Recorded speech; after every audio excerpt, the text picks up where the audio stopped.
And as promised, we're going to get back to Treasuries because the 10-year note is higher this morning. And with yields near 4%, it's finally finding buyers. And this comes, of course, after Wednesday's 10-year auction and ahead of another big auction of 30 years later today. John Ehrlichman is here with more on that auction story and a lot of supply. A lot of supply. You know, if we want to get an idea of how closely the equity market is watching what's going on in the bond market and these bond auctions, all you have to do is look at an intraday chart of the S&P from yesterday, because after the auction results came out, from 1 to 2 o'clock, we saw a sell-off in the S&P of more than 1%.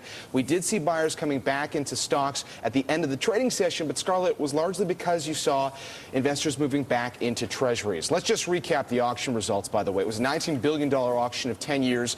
The yield drawn almost 4%, 3.99%, the highest we've seen since August of 2008. We know the inflation expectations have been changing recently.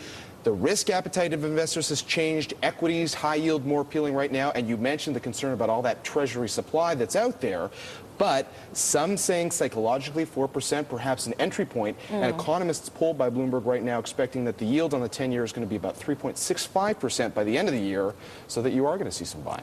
So we're going to see that come down. Now, what does this all mean for the 30-year bond auction? Well, based on what we saw there could potentially be a tail, that is a higher yield that the government has to cough up. Ira Jersey of RBC Capital Markets suggesting that to us overnight, the fact that you could see that trend develop. By the way, on a when-issued basis, this 30-year trading with a yield of around 4.66%. Now, in terms of the 30-year that we're seeing today, right around 4.75%. Yesterday got north of 4.8% and got up to its highest level since 2007. By the way, Scarlett, obviously the other big question out there is whether or not we're going to see the Fed come back in, buy more Treasuries. The one area that they've been focusing on a lot is the 5 and the 7 years, which are more influential in terms of where mortgage rates are going. And that's obviously another big story right now. Certainly lots of anticipation regarding that. Thank you very much, John Ehrlichman.